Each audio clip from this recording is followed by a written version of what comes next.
Master, welcome back again to our channel. Panibagong araw, panibagong kabanata na naman ang pagsamasamahin natin ngayong araw na ito. At kung bago ka sa ating channel, pag-click ang subscribe button and hit the notification bell para updated kayo sa ating mga susunod na videos. So mga Master, bago natin simulan ang ating kabanata ngayong araw na ito, huwag po sana natin skip yung ads mga Master, no, dahil malaking bagay na po yan sa ating munting channel. So simulan na natin kabanata ngayong araw na ito. Let's go!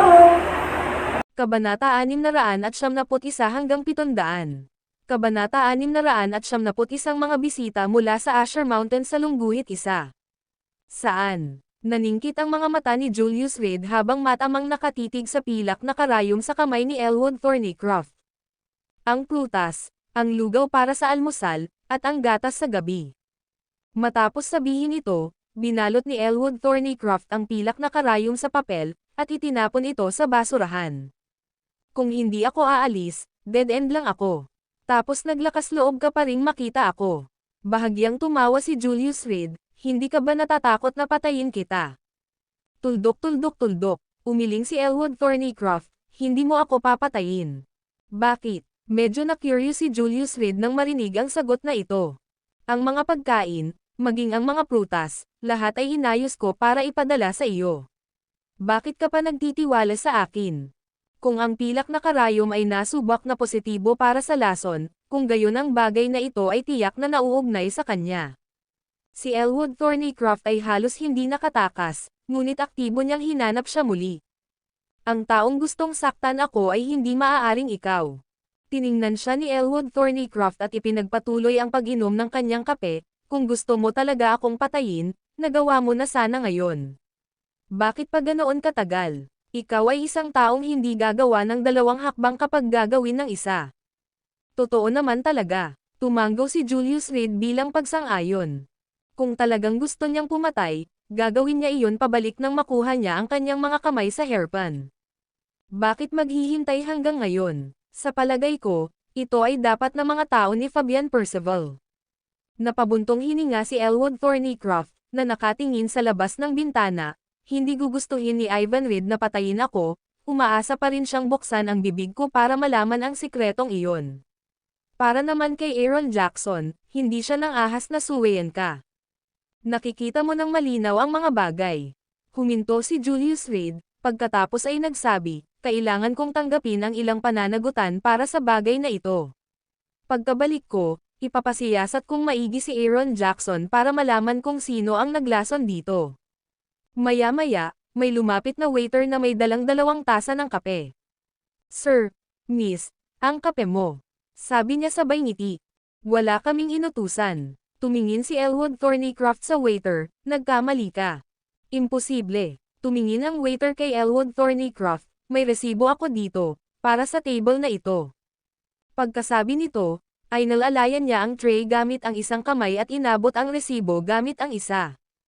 Whoosh! Ngunit sa susunod na sandali, hindi resibo ang lumabas sa kamay ng waiter. Isa itong kutsilyo, kumikinang sa malamig na liwanag. At ang dulo ng kutsilyo ay nakatutok sa lalamunan ni Elwood Thornycroft. Klang! Sa isang kisap mata, iniluwa ni Julius Reed ang dayami sa kanyang bibig.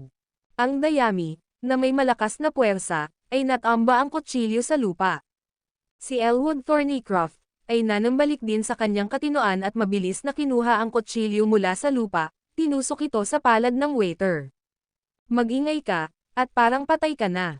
Nang umalangaw-ngaw ang mga salitang ito sa pandinig ng waiter, siya na malapit ng humagulgol, magkagat ng ngipin at hindi umimik.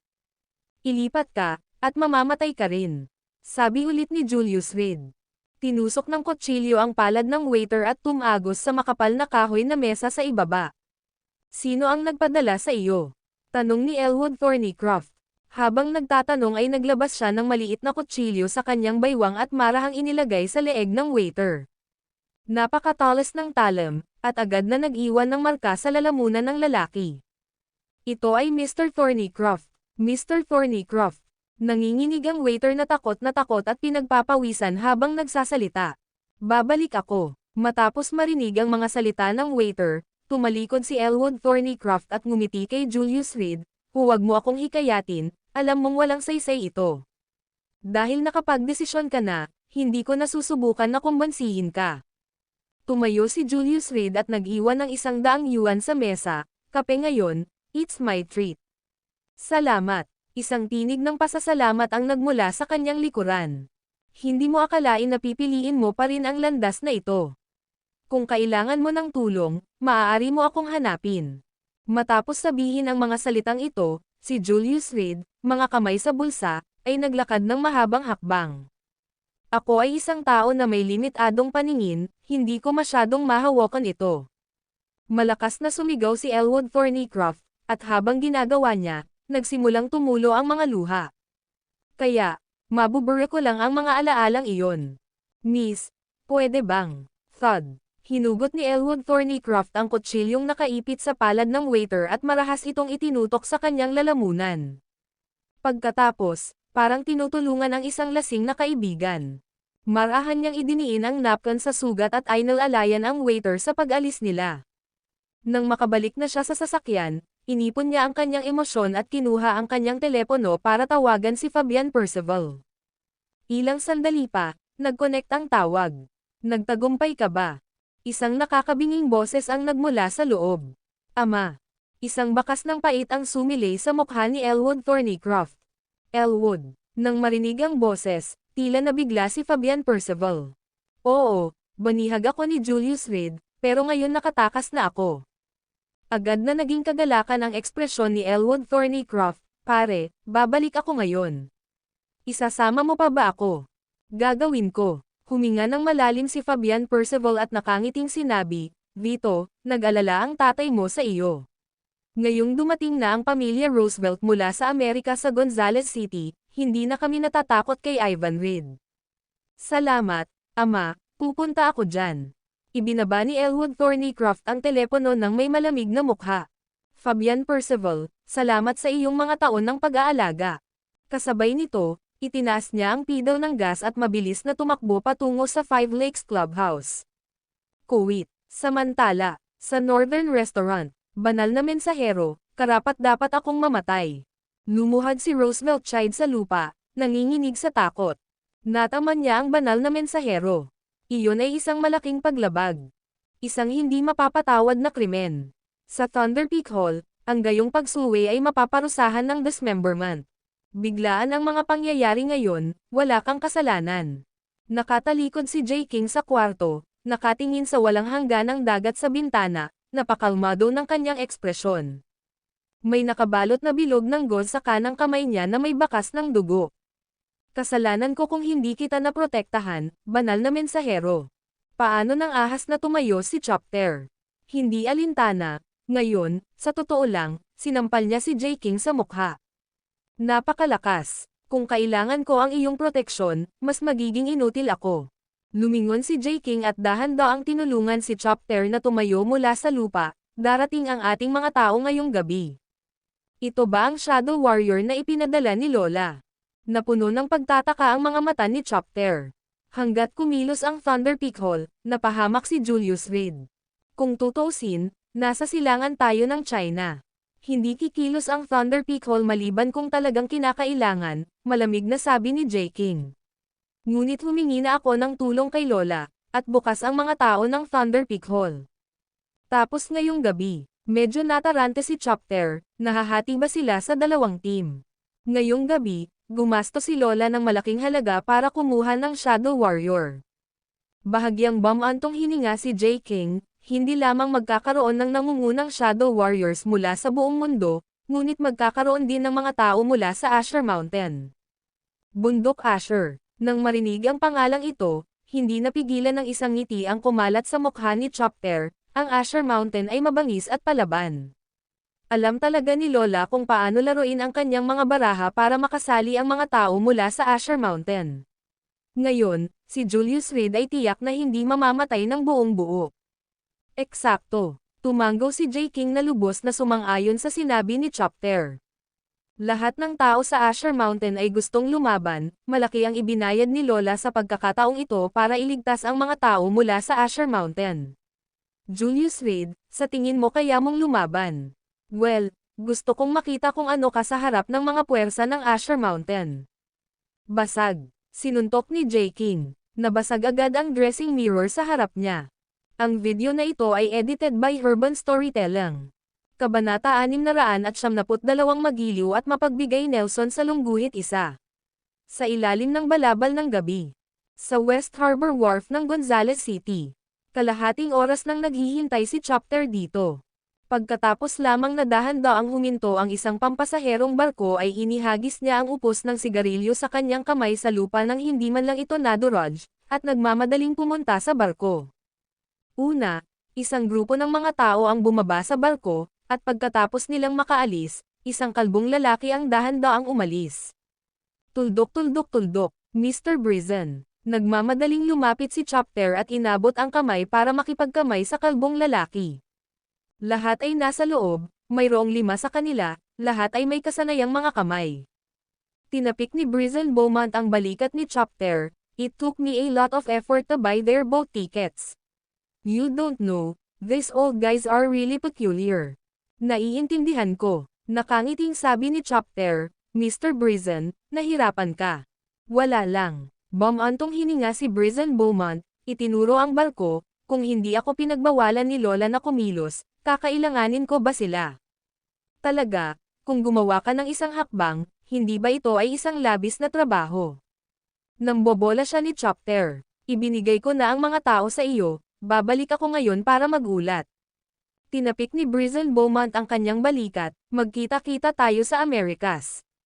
Sige, mabilis na tumango si Chopper at yumoko bilang tugon. Si Brazen Beaumont, isang mage ng Thunder Peak Hall, ay kinikilala bilang numero 1 tao sa Amerikas. Kaya naman ang bawat galaw niya ay binabantayan ng iba. Kapag siya ay parin, siya ay kahanga-hangang, isang galaw ang gumugulat sa mundo.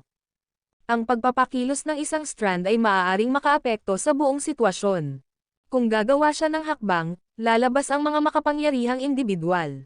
Sa makatuwid, dahil nasa tabi ni Lola sa loob ng napakaraming taon, bihirang kumilos si Brazen Beaumont. Pero sa tuwing gagawin niya, siguradong sensasyon iyon sa martial world. Pagkabalik ni Brazen Beaumont sa barko, 5 pang tao ang lumabas. Ang 5 taong ito ay may kakaibang hitsura. Ang isa sa kanila ay may nakasabit pang kutsilyo sa kanyang balikat. Ito ay isang kutsilyo. May dalang kutsilyo sakay ng barko. Kahit ang pagpasa sa security check ay may problema. May isip lamang ng isa kung gaano kagulo si Brazen Beaumont noong panahong iyon. Ngayon ay naranasan din ito ni Chopper, napakahirap na tanggapin ang mga taong ito. Kung mas may kakayahan ang tao, mas kakaiba ang ugali. Ngunit sa kabutihang palad, nagpaplano si J. King na kumilos ngayong gabi. Pagkatapos kumain kasama ang mga taong ito, maaaring maisakatuparan ang plano. Talagang nailigtas nito si Chopper ng maraming problema. Kumusta sa lahat? Lumapit si Chopper at, tumingin sa 5 tao sa harap niya, nagpakilala, ako si Roosevelt Chopper, at responsable ako sa pagtanggap sa inyong lahat sa paglalakbay na ito. Para sa misyon na ito, sa palagay ko ay ipinaliwanag na ni Mr. Brazen sa iyo ang lahat sa barko. Ang target ay isang binata, mga 20 taong gulang, na may ilang mga panlilinlang sa kanyang manggas. Pagkatapos ng kanyang pagpapakilala ay nagpalitan ng tingin ang 5 tao sa kanyang harapan at sunod-sunod na nagsalita. Ako si Adam Martin. Isang malakas na lalaki na nakasuot ng mahabang roba ang tumapik sa kanyang dibdib at hinampas ang malaking sable sa kanyang balikat sa lupa. Ako ay taga Asher Mountain, at ako ang boss para sa trabahong ito. Ang mga tao ng Asher Mountain ay martial, mahusay sa pakikipaglaban, at talagang walang kabuluhan. Nang marinig ang pagpapakilala ng lalaki, tila hindi nasisiyahan ang isang dwarf sa kanyang tabi. Adam, bagamat taga Asher Mountain ka, kami mula sa Burrow ay hindi pushover. Black Rat, panoorin mo lang ang palabas sa gilid. Malamig na nguya ni Adam Martin, puno ng pang-aalipusta ang mukha. Emph, nalulunok lamang ng dwarf ang kanyang galit, lumingon kay Chopper. Ako si Black Rat, ang Grandmaster of the Burrow, nalulugod na makilala ka. Ako si Lancelot Jackson, kapatid ni Black Rat. Nagsalita rin ang isa pang dwarf na sumunod. Ang itim at puting daga ay napakahusay sa pagtatago, ang kanilang pinaghusayan ay ang paghuhukay. Ang dalawa ay maaaring tahimik na maghukay ng lagusan sa maikling panahon at palihim na humahampas mula sa likuran. Sa paglipas ng mga taon, medyo ilang mga personalidad ang namatay mula sa kanilang malamig na talam sa likod. Bagamat walang magandang reputasyon sa labas ang Black and White Rats, pagdating sa pagpatay, siguradong eksperto sila. Zack, bihasa sa lason. Isang lalaki sa edad na 30s mula sa Amerika ang nagpakilala. Sino man na umiinom ng aking lason, kahit na mga immortal, ay sasalubong sa kanilang pagkamatay sa landas. Swift King. Ang isa pang lalaki na may mukha na puno ng mga galos ay nagsalita, sanay sa paglalaro ng mga nakatagong armas. Lahat kayo ay mga master. Nakangiting sabi ni Chopter, kumain muna tayo. Pagkatapos ng mahabang paglalakbay, gutom na kayong lahat. Nandito kami para pumatay. Matigas na sinabi ni Adam Martin, sa tingin mo ba ako ay katulad ng mga walang kakayahan na marunong lang kumain? Pumatay muna, makakain ay makakapaghintay. Sa ganoong pananalita, medyo napahiya si Chopter. Bagamat miyembro siya ng pamilyang Roosevelt, ano ang katayuan ng Asher Mountain? Mga piling mandirigma iyon. Kahit ang Thunder Peak Hall ay hindi nang ahas na saktan ang Asher Mountain. Paano niya napag-uusapan ang mga ito nang walang ingat? Magaspang na pananalita ngunit makatwirang loika. Malamig na umungol si Black Rat. Kahit na siya ay hindi nasisiyahan sa loob, sa mabangis na reputasyon ng Asher Mountain, hindi sila nang ahas na pukawin sila. Kung may hindi pagkakasundo, talagang puputulan nila ang mga tao. Nandito tayo para pumatay. Pagkatapos ng trabaho, natural, kakain na tayo. Eksakto. Huwag nating hayaang maliitin tayo ng mga taga-Asher Mountain. Nag-echo ang lahat bilang pagsang-ayon. Dahil iyon ang kaso, hayaan mo muna akong suriin ang plano. Huminga ng malalim si Chopter. Nag-aalala siya kung paano ito aayusin kung ang lahat ay nagsimulang magtalo. Ngayon ay mas madaling hawakan. Kung tutuusin, ito ay kanilang inisyatiba na magmungkahi ng pagpatay muna. Kailangan lang niyang sumunod. Ito ang kanyang mga ninuno pagkatapos ng lahat. Hindi niya kayang masaktan ang mga ito. Ayon sa aming katalinuhan, lalabas si Julius Reed sa front gate ng 5 State International ngayong gabi. Hindi pa rin malinaw kung ano ang eksaktong ginagawa niya. Kinuha ni Chopter ang isang computer at inilagay ito sa lupa. Sa oras na iyon, maaari ninyong samantalahin ang pagkakataong tapusin siya. Walang problema. Tinapik-tapik ni Adam Martin ang kanyang dibdib, ang mga bagay na iyon, kaya kung mag-isa. Hindi ko talaga maintindihan. Kung pupunta ka para hanapin ang Asher Mountain, bakit kailangan mo itong bungkos ng basura? Asher Mountain, huwag masyadong itulak ang mga tao. Sinasabi ko sa iyo. Whoosh! Klang! Bago pa matapos magsalita si Black Rat, ang mahabang espada sa kamay ni Adam Martin ay halos dumaan sa kanyang ulo. Nagukit ito ng kalahating metrong lalim na bitek sa konkretong lupa ng pantalan. Sa susunod, isa kang patay na daga. Malamig na sabi ni Adam Martin. Kuwit, hindi ba tayo pumayag na magkita tayo bukas? Tumayo si Nelson sa front gate ng 5 State International, nakatingin kay Julius Reed at Bamulong, ano? Miss na kita, can't wait. Yun lang pala, bahagyang kumunot ang noo ni Julius Reed. Ano lang iyon? Nag-aalalang tanong ni Nelson, ito ay dahil kasal ka, tama. Simple lang iyon, papatayin ko siya, at pagkatapos ay maaari mo akong pakasalan. Pupunta ako ngayon. Pagkatapos niyang sabihin iyon ay tumalikod na siya para umalis. Hoy, bumalik ka dito. Hinawakan ni Julius Reed ang kamay niya at hinayla si Nelson pabalik. Ikaw, hinawakan mo ang kamay ko. Namula ang mukha ni Nelson sa kahihiyan at sinabi niya, ikaw ang unang lalaki na humawak sa kamay ko. Iyon, hindi, nanginig ang anit ni Julius Reed. Hindi mo naintindihan ang intensyon ko. Mabilis niyang ipinaliwanag, bukas, baka medyo busy ako, kaya hindi ako makakapunta. Ganun ba? Baka sa mukha ni Nelson ang pagkadismaya.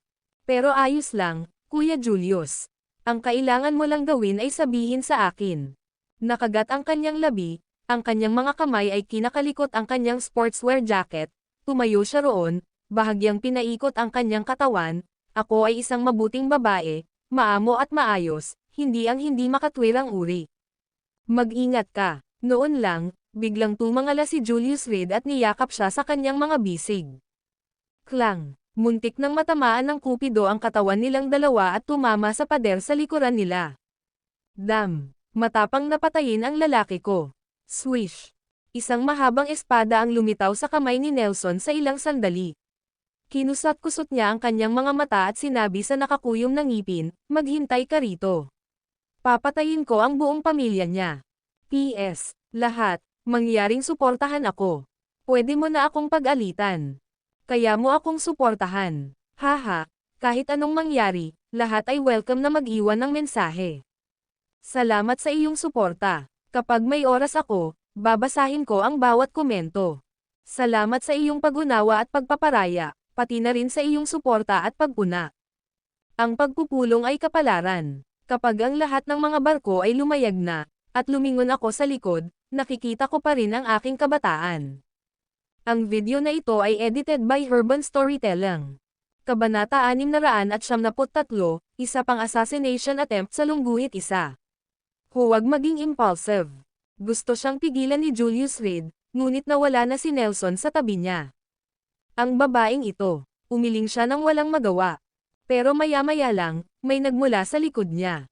Whoosh! Tuldok-tuldok-tuldok, si Julius Reed ay umiwas sa gilid, at 2 darts ang lumipad, halos sumire sa kanyang katawan. Klang! Klang! Ang darts ay tumama sa kalsada, 2 beses na kumikislap. Wow! Nakakagalaw ang batang ito. Ang madilim na gabi. 2 dwarf, na may hawak na mga punyal na kumikislap sa malamig na liwanag, ay tumingin kay Julius Reed na may mga ngiti sa kanilang mga mukha. Sa kanilang mga mata, ang isang kabataang tulad niya ay talagang hindi sulit ang pagsisikap. Ngunit mayroong pera na dapat kumita. Medyo masaya lang. Kayong dalawa lang. Pinandilatan sila ni Julius Reed, may bakas ng ngiti sa labi. Gusto mo pa? Si Lancelot, na inilabas ang kanyang mga ngipin, ay nagsabi, "Sa totoo lang, alinman sa amin ay higit pa sa sapat upang patayin ka." Tama, pagkatapos mong pumunta sa impyerno, maaari kang magyabang sa iyong mga kaibigan. Kinuha ni Black Rat ang usapan, dinilaan ang punyal sa kanyang kamay. Sabihin mo lang na namatay ka sa kamay ng mga manggagawang Black and White Rat mula sa Molehill. Hindi ko pa narinig. Si Julius Reed ay nag-isip sandali, at sa katunayan, hindi niya narinig ang tungkol sa kanila. Walang importante. How dare you? Alam ni Lancelot na hindi pa sila narinig ng kabilang partido. Sila ay isang malakas na puwersa sa mundo ng martial arts. Paano malalaman ng isang regular na tao na namumuhay ng normal sa ibabaw ng kanilang buhay? Ngunit ang mga salitang, "walang sino mang mahalaga," ay isang insulto sa kanya. Putulin ang kanyang dila, sabi ni Black Rat, agad na nawala sa kanyang pwesto. Mahusay na nagtutulungan ang magkapatid, pinagsama ang kanilang liksi upang madalas na madaig ang mga kalaban na mas malakas kaysa sa kanilang sarili. Wala pang isang segundo, nasa likod na ni Julius Reed ang Black Rat. Hiwain. Ang kanyang maikling talam ay nalazlaz na sa guya ni Julius Reed. Kung ang tama na ito ay dumaong, si Julius Reed ay mawawalan ng kakayahang kumilos at makararanas ng kahihiyan ng buhay. Hey! Ha! Ngunit bago pa man matuwa si Black Rat, nakita niyang si Julius Reed sa kanyang harapan ay naglaho rin sa hangin. "Mag-ingat ka sa likod mo." Sigaw ni Lancelot at mabilis na tumakbo para tumulong. Basag. Ngunit sa huli, medyo late pa rin siya. Si Julius Reed ay nahulog mula sa langit, nadurog sa ulo ng Black Rat sa ilalim ng kanyang paa. Hanggang sa huli, hindi naintindihan ni Black Rat kung paano nawala si Julius Reed. Hindi. Huminto si Lancelot sa kanyang kinatatayuan, walang laman ang kanyang tingin. Hindi niya akalain na kayang kunin ng kalaban ang buhay ni Black Rat sa isang galaw lang. Sa martial world, ang Black Rat ay isang malakas na kalaban. Sorry. Inayos ni Julius Reed ang mga butones ng manggas ng kanyang kamiseta, na nagsasalita ng walang pakialam, "Maaaring nahirapan ako." Ang silang Dragon platform ay naisaaktibo, ang mga taong humahabol sa kanya ay sandali lamang. Wala na siyang pakialam kung sino ang nagpadala sa kanila. Halika, at patayin. Tungkol naman sa mga hindi niya kayang patayin. Parang wala, oras na para bayaran ang iyong buhay. Namilipit na sa galit ang mukha ni Lancelot. Tumalon siya sa lupa, Pinalapit si Julius Reed sa napakabilis na bilis. Si Lancelot ay maliksi, kahit na nag-iiwan ng mga after images sa gabi habang siya ay gumagalaw. Whoosh! Pero habang papalapit siya, malakas na pinalayas ni Julius Reed. Thud! Si Lancelot, na pinalipad, ay bumagsak sa bakal na rehas sa likod niya, na dumura ng isang subo ng dugo. Galing ka sa martial world. Tumingin siya kay Julius Reed na may mga mata na puno ng takot, bumubulong sa sarili, ganito kakalakas, hindi ko dapat narinig ang tungkol sa iyo. Sa sumunod na sandali, marahas siyang bumulusok sa lupa. Nawala siya sa lugar. Pagtakas sa lupa, ang signature technique ng molehill. Atake upang pumatay, umatras upang iligtas ang iyong buhay. Sa sandaling nasa ilalim ng lupa, walang nakakaalam kung saan sila maaaring sumulpat. Tumalon. Tumakbo si Julius Reed, ginagabayan ng kanyang matalas na intuition, humahanggos patungo sa kagubatan sa likod ng Five State International. Samantala, sa rooftop ng isang malayong mataas na gusali, natapos na ng assassin na kilala bilang Swift King ang kanyang mga bala at handa nang buksan ang nakatagong kahon ng armas. Isang ngiti ang sumilay sa gilid ng kanyang bibig. Dahil ayon sa orihinal na plano, pagkatapos mabaigo ang tangkang pagpatay ni Lancelot, dadalhin niya si Julius Reed sa isang open space. Ang lugar na ito, magiging libingan ni Julius Reed. Mamatay ka, kapatid ko. Itinayo niya ang ginastos na casing na katatapos lang niyang ipinutok sa tabi ng hidden weapon box. Ito ay ang kanyang ugali. Sa tuwing pumatay siya ng tao, tatayo siya ng isang pambalot. Bilang isang anyo ng pagpupugay. Nang maubos ang sigarilyo sa kanyang bibig, marahan niyang inalis ang puwit at nagsimulang magpuntirya. Pero akmang hihilahin na niya ang gatilyo. Biglang nagdilim ang saklaw. Inalis ni Swift King ang kanyang mata at nakita ang isang kamay sa kanyang harapan. Ang kamay ay pambihirang makinis, at may dalang bahid ng bango. Ngunit ano ang pakialam niya sa kasiyahan sa panahong tulad nito? Isa itong assassination. Kung may sumulpat na iba habang nakadapa siya sa rooftop, posibleng magandang balita ba ito? Huwag kang gagalaw. Bago pa maabot ni Swift King ang kanyang baywang, isang malamig na sensasyon na ang kumakalat sa kanyang leeg. Sino ang nagpadala sa iyo? Isang medyo galit na boses ng babae ang umalangaw-ngaw sa kanyang tainga. Walang. Bago pa matapos magsalita si Swift King, isang matinding sakit ang lumabas sa kanyang leeg. Ang espada ni Nelson ay tumawa ng 3 milimetro pababa sa kanyang laman. Iyon ang kanyang leeg. Kaunti pa. At tiyak na mamamatay siya. Maaari ko bang itanong kung sino ka? Hindi nakipagkasundo si Swift King. Ang sino mang may kakayahang lumapit sa kanya ng tahimik ay hindi maaaring maging karaniwan. Ang kanilang mga kakayahan ay higit pa sa kanya.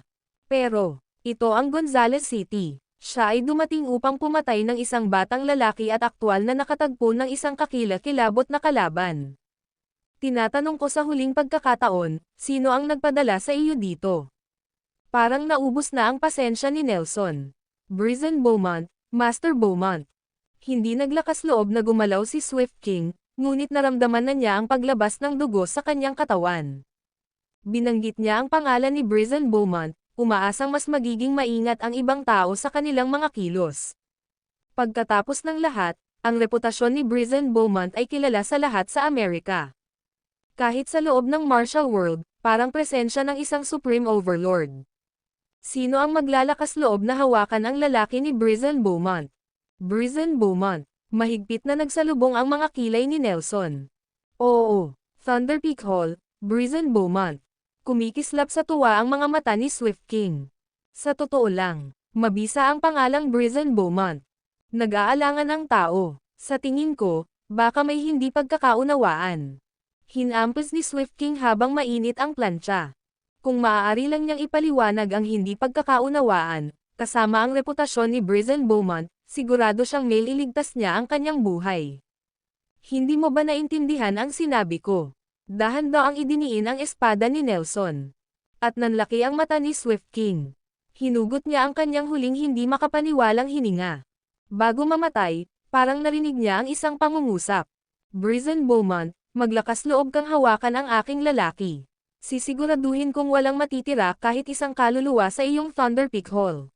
Kuwit. Samantala, sa ibaba, Siyempre ay walang ideya si Julius Reed na napatay na ni Nelson ang assassin. Kahit nabuhay pa ang assassin, nanatili siyang walang takot.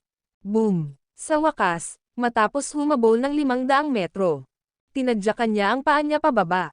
Ang lupa sa lupa ay gumuho ng kalahating metro, na inihayag ang bangkay ni Lancelot. Hanggang sa kanyang kamatayan, hindi na hinintay ni Lancelot ang nakamamatay na hampas na iyon mula sa nakatagong kahon ng sandata ni Swift King. Ang plano na masusing inilatag ay napatunayang napakarupok sa harap ng ganap na lakas. Talaga, ilang mga kasanayan. Isang lalaki ang lumabas mula sa kagubatan. May bitbit siyang kutsilyo sa kanyang balikat, sinulyapan ang katawan ni Lancelot, at mapang-asar na sinabi, walang kwentang bagay. Ang video na ito ay edited by Urban Storytelling. Kabanata 674, Stubborn Adam Martin sa Lungguhit 1. Ang pagmamalaki ng Asher Mountain ay nakaukit sa kanilang mga buto.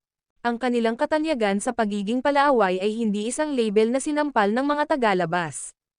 Ito ay peke ng sarili nilang mga talam at mga nakatagong armas. Ang bawat tao mula sa Asher Mountain ay may mainit na dugo na dumadaloy sa kanilang mga ugat.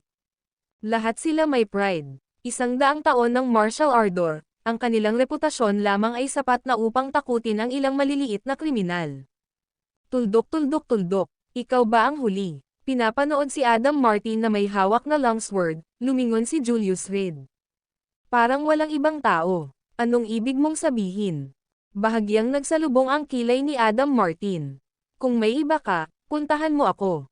Si Julius Reed ay nakatayo habang ang kanyang mga kamay ay nakapulupot sa kanyang likuran, isang walang magawang ngiti sa kanyang mukha.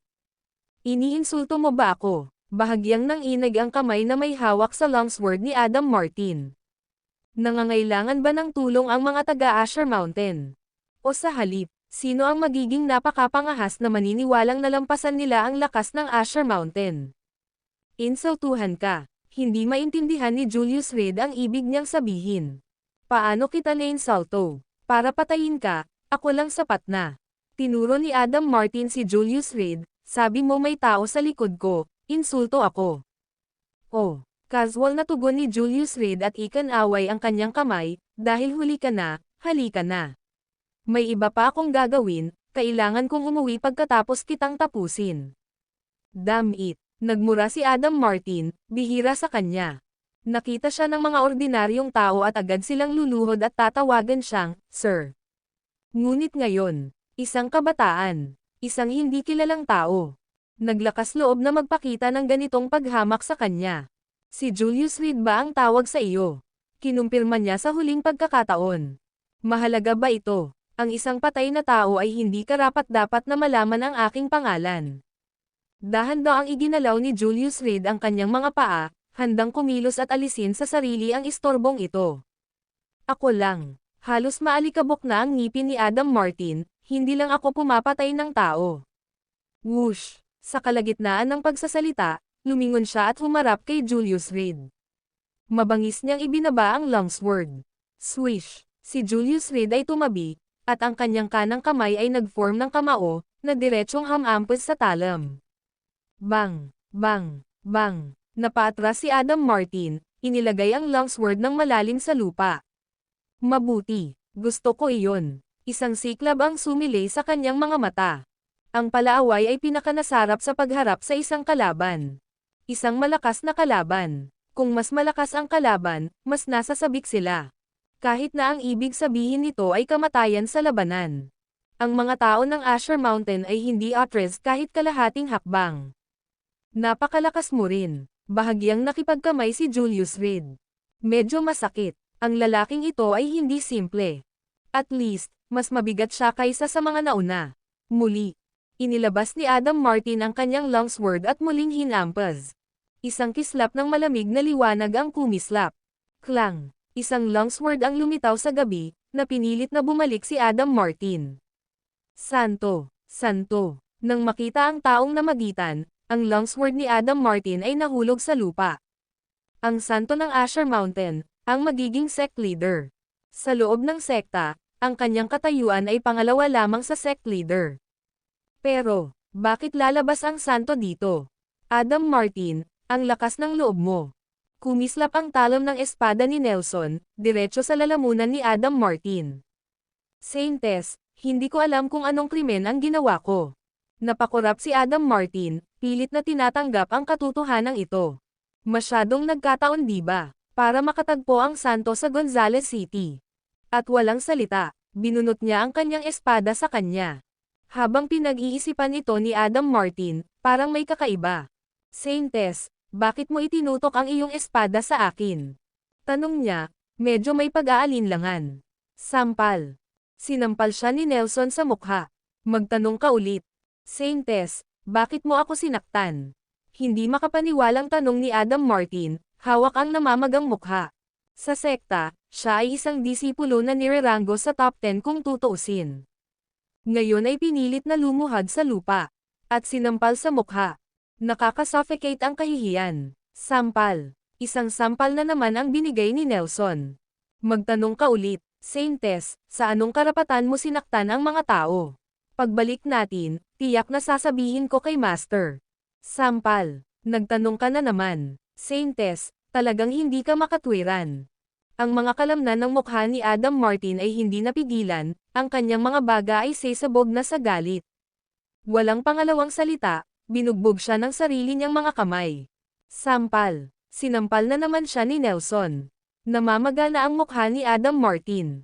Magtanong ka ulit, ikaw ay hindi makatwiran. Mariing kinuyam ni Adam Martin ang kanyang mga kamay sa lupa. Simula kailan nangangatwiran ang Asher Mountain? Sampal. Nagpatuloy si Nelson sa isa pang sampal. Ang mga tao ng Asher Mountain ay hindi rin magpapasakop. Napaungol si Adam Martin sa galit, ngunit nanatiling tuwid ang kanyang katawan habang nakaluhod sa harapan ni Itay Huntington. Sampal. Tumayo ka. Pinahahalagahan ng Asher Mountain ang martial arts, labanan mo ako. Hindi ako ang santo, ako si Nelson ngayon. Pagkatapos ng isang sampal ni Nelson, diretso niyang iginuhit ang kanyang longsword, tumayo ka at labanan mo ako. Hindi kita matatalo. Napalingon si Adam Martin sa isang tabi. Ang Saintes ng Asher Mountain, isang kababalaghan. Bagamat pareho silang kakilakilabot, hindi sila kalaban ng Saintes. Away. Magiging torture iyon. Pinapahiya lang ang sarili. Hindi mo ako matatalo, at hindi ka pa rin susuko. Dahil sa galit, idinikit ni Nelson ang kanyang longsword sa lupa at sinipa si Adam Martin sa dibdib. Whoosh! Sinipa ng ilang metro ang matipunong lalaki, at saka muling tumayo, patuloy na lumuhad sa harapan ng santo. Mahilig makipaglaban ang Asher Mountain. Ngunit sa loob, ang hierarchy ay mahigpit. Ang sino mang may pinakamalakas na kamao ay makakagawa ng mga patakaran. Ang dahilan kung bakit naging Saintes ang Saintes ay dahil matigas ang kanyang mga kamao. Noong nakaraan, binugbog ni Nelson ang kanyang mga kapwa-disipulo hanggang sa mapupulot na nila ang kanilang mga ngipin sa lupa, na nagpaiyak pa nga ng higit sa 100. Noon lang niya nakamit ang kanyang tanyag na katayuan ngayon. Kapag binunot niya ang kanyang espada, ang buong Asher Mountain ay manginig sa takot. Tama na, hindi na nakayanan ni Julius Reed na manood at kinailangan pang makialam. Kung hindi siya nagsalita ngayon, baka mabugbog hanggang mamatay si Adam Martin. Huwag kang makialam sa negosyo ng iba. Umiling si Adam Martin, kami sa Asher Mountain ay makakapag-ayos ng sarili naming mga bagay. Maya-maya, ipagpapatuloy ko ang papatay sa iyo. Akala niya nililibak siya ni Julius Reed. Pinagtatawanan siya. Mababa ang tingin sa kanya. Hindi ito kinaya ni Adam Martin. Ngunit sa mismong harapan niya ang santo, hinintay na lamang niyang malutas ang kasalukuyang usapin bago siya muling bumangon para pumatay. Si Nelson na kanina pa kumalma ay sesabog na sa galit. Swoosh! Hinugot niya ang longsword mula sa lupa at tinutukan ng tagtad ang leeg ni Adam Martin. Saintes, seryoso ka. Mabilis na hinugot ni Adam Martin ang kanyang espada para hamarang sa kanyang harapan. Klang! Nagsagupaan ang espada laban sa espada. Sa isang iglap, napaatras si Adam Martin ng ilang metro, nakaluhod sa lupa at umubo ng dugo. Saintes, hindi ka dapat pumatay ng kapwa alagad. Baka sa mga mata ni Adam Martin ang takot na bihirang makita. Sinabi ko na, ikaw. Napabuntong hininga si Julius Reed, ayaw nang magsalita pa. Asawa, kung papatayin mo siya o hindi, ikaw ang magdedesisyon. Lumapit si Nelson kay Julius Reed, na parang isang maliit na batang babae na nagkamali. Hindi ko talaga alam, hindi ko alam na may darating na mula sa Asher Mountain para patayin ka. Na pinaniniwalaan ko, walang magawang sinabi ni Julius Reed, pero, pwede bang itigil mo na ang pagtawag sa akin ng asawa, kasal na ako. Ako ang magiging asawa mo. Tumayo si Nelson sa harap ni Julius Reed, nakayuko, mukhang may kasalanan. Nakaawang pa ang mga labi niya, sa bingit ng luha. Hindi ko talaga kaya. Sa sandaling iyon, tunay na natauhan si Julius Reed. Sakit talaga sa ulo ng mga babae. Ang sakit talaga ng ulo. Saintes, papatayin ko ang Kern na ito para sa iyo. Malakas na sigaw ni Adam Martin, mukhang handang bunot ng kanyang espada. How dare he insult the Saintes? Swish. Ngunit sa susunod na sandali, lumipad palabas ang espada sa kamay ni Nelson. Ang video na ito ay edited by Urban Storytelling. Kabanata 675 Dragon King Ring sa lungguhit isa. Klang. Bumulusok sa lupa ang espada ni Nelson, wala pang kalahating metro ang layo kay Adam Martin. Nasaksak sa lupa, banal na dalaga, ininsulto kanya. Medyo hindi nasisiyahan si Adam Martin. Bagamat siya ay nabugbog sa isang pulpol, ang banal na dalaga ay ang pampublikong mukha ng Asher Mountain. Tuldok-tuldok-tuldok, siya ang kinabukasan ng Asher Mountain. Kung may manggahas na bastyusan ang banal na dalaga, susumpa sila na ipagtatanggol siya hanggang kamatayan. Paano niya ako insulto? Tanong ni Nelson na nakakunot ang noo. Ginawa kanyang maging mistress. Tumangala si Adam Martin, nagngangalit ang kanyang mga ngipin, ang banal na dalaga ng Asher Mountain, isang nilalang na maraming nag-iimbot ngunit hindi maaaring magkaroon, na insultuhan ng ganoon niya. Ang pagiging mistress ay sarili kong inisyatiba. At hindi siya pumayag. Malungkot na sumagot si Nelson, kung ayaw mong mamatay, tumahimik ka. Banal na dalaga. Inihagis ni Adam Martin ang kanyang kutsilyo sa lupa at tahimik na nagsalita, kung tutuusin, mukha ka ng Asher Mountain. Kahit itinapon ka ng Dragon King, hindi iyon nakakahiya. At hindi ba nakuha ng walang pusong Dragon King na iyon ang darating sa kanya? Ano ang dumating sa kanya? Pinigilan ni Julius Reed si Nelson mula sa pagsisimulang matamaan ang isang tao at lumapit upang magtanong, ano ang darating sa kanya? Karapat-dapat ka bang malaman? Ngumisi si Adam Martin, nakatingin ng masama kay Julius Reed, aso ng isang tao. Sa tingin mo ba ay napakahusay mo? Ang Dragon King ay maalamat, walang katapusan na mas mahusay kaysa sa iyo.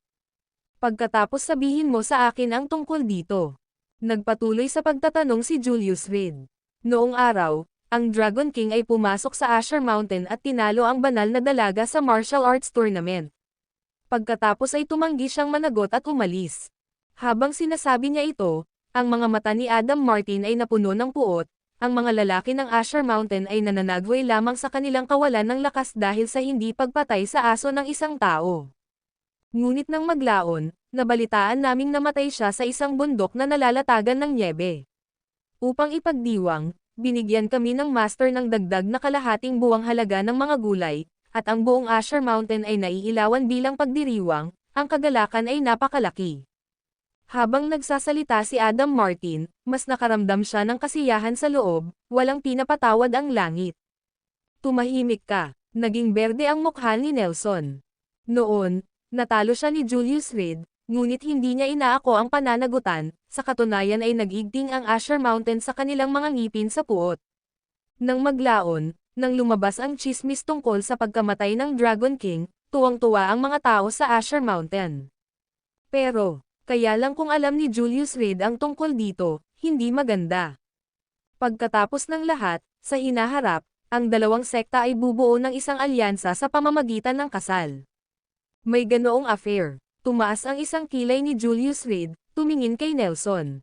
Higit pa riyan. Ibinalik ni Adam Martin ang kanyang ulo at tumawa, ang banal na dalaga kahit na personal na sumayaw sa loob ng 3 araw, ay hindi naging mas masaya.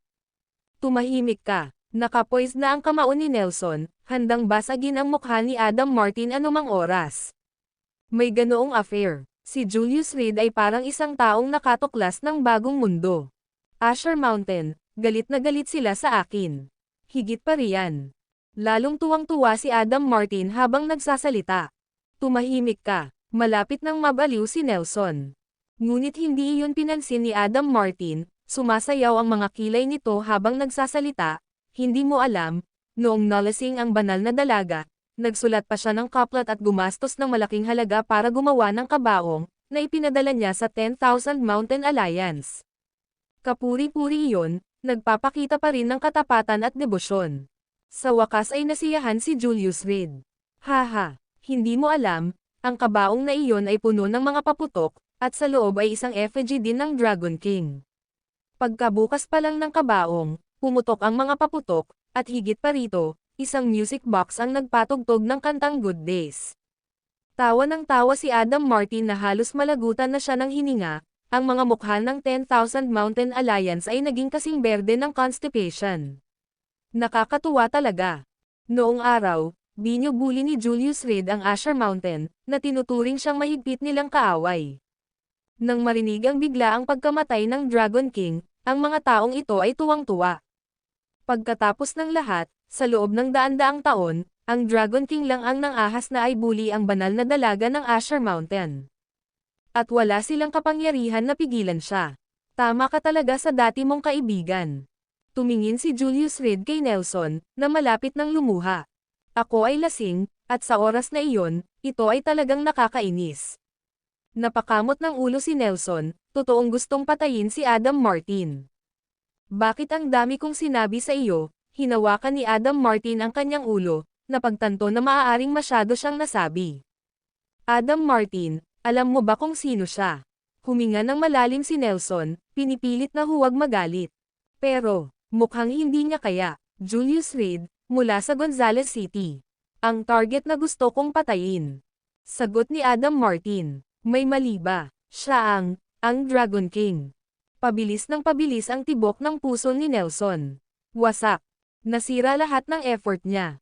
Sa wakas ay nagkaroon na siya ng kaunting koneksyon kay Julius Reed, ngunit si Adam Martin, ang bastard na iyon, ay ganap na ginulo ito. Wala na lahat. Ano? Umiling si Adam Martin, imposible. Patay na ang Dragon King, paano pa siya nabubuhay? Hindi siya ultra-core disciple ng Asher Mountain, kaya natural, hindi niya alam ang sikretong ito. Sa totoo lang, tanging ang sect leader at ang banal na dalaga ng Asher Mountain ang nakakaalam ng lihim na ang Dragon King ay buhay pa.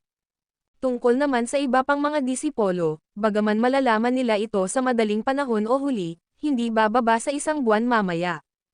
Isang bagay ang tinago ni Nelson.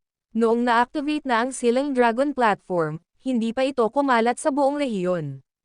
Sa oras na naihilawan ang ikalimang Silang Dragon Platform, ang mga bantay ay napatay na sa isang lalaki. Sa oras na dumating ang Asher Mountain sa pinangyarihan, walang nakaligtas. Bagamat hindi nila ganap na mailihim ang katotohanan na ang hari ng dragon ay buhay pa, maaari nilang lubos na maantala ang oras na kinuha ng labas ng mundo upang malaman ito. Hanggat may sapat na oras, maraming bagay ang maaaring gawin. Pagkatapos ay tingnan mo ito. Lumapit si Julius Reed kay Adam Martin at marahang inilahad ang kanyang kamay. Ang Dragon King Ring. Nanlaki ang mga mata ni Adam Martin, at bumagsak siya sa lupa. Ikaw talaga ang Dragon King. Hindi siya makapaniwala. Ang hari ng dragon, buhay pa noon. Ang Dragon King Ring, ay isang sagradong bagay sa mundo ng martial arts. Nangangahulugan ito ng kapangyarihan, pagkakakilanlan. Kilala ng lahat. Oo, tumanggaw si Julius Reed. Ako, si Adam Martin ay ganap na nabigla. Hindi siya makagalaw ng kalamnan. Reputasyon ng isang tao, anino ng puno. Ang reclusive Dragon King. Kahit na ang kanilang amo ay walang kapantay sa kanya. At ngayon, dapat niyang patayin ang Dragon King. Tapos na. Nablangko ang isip ni Adam Martin. Nakahiga lang siya sa lupa, nakatingin sa kalangitan sa gabi. Hindi gumagalaw. Tumayo ka. Sigaw ni Nelson na may bahid ng mukha. Nakakahiya, at mas nakakainis, ni hindi niya kayang bantayan ang sariling dila. Gustong tumayo ni Adam Martin, ngunit ayaw tumugon ng kanyang katawan. Ngayon, parang Pele, ang mga eyeballs lang ang naigagalaw niya. Bumangon ka, sigaw ulit ni Nelson. Noon lamang inipon ni Adam Martin ang lahat ng kanyang lakas at nanginginig habang nakaluhod sa lupa. Sinong nagpadala sa'yo dito? Si Nelson ay nasa isang kaayla-hilakbot na kalagayan. Kung alam ni Julius Reed ang mga masasamang bagay na ginawa niya sa nakaraan, hindi ba siya nito papansinin? Ninakaw niya ang isang sulyap sa kanya, parang walang reaksyon ang Dragon King. Thunder Peak Hall. Ang pangalan ng pinuno ay J. King, isang banal na envoy ng Thunder Peak Hall. Sumagot ng totoo si Adam Martin. Ang pagluhod sa harap ng Dragon King ay hindi kahihiyan. Pagkatapos ng lahat, ang kanilang Panginoon. Nabugbog din sa pagluhod sa labas ng punong tanggapan ng 10,000 Mountain Alliance noon. J. King. Isa siyang banal na envoy ng Thunder Peak Hall. Bahagyang tumawa si Julius Reed, interesting. Naramdaman niyang may mali kay J. King, ngunit hindi niya inaasahan ang layer ng pagkakakilanlan na ito.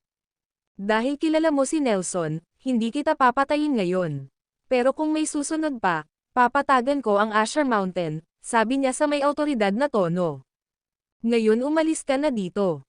Lumapit si Nelson kay Adam Martin, kung sino man ang nagsabi sa iyo na patayin mo siya, patayin mo ang taong iyon. Kung hindi, huwag mong isipin na muli kang tatantong sa Asher Mountain. Ang video na ito ay edited by Herban Storytelling.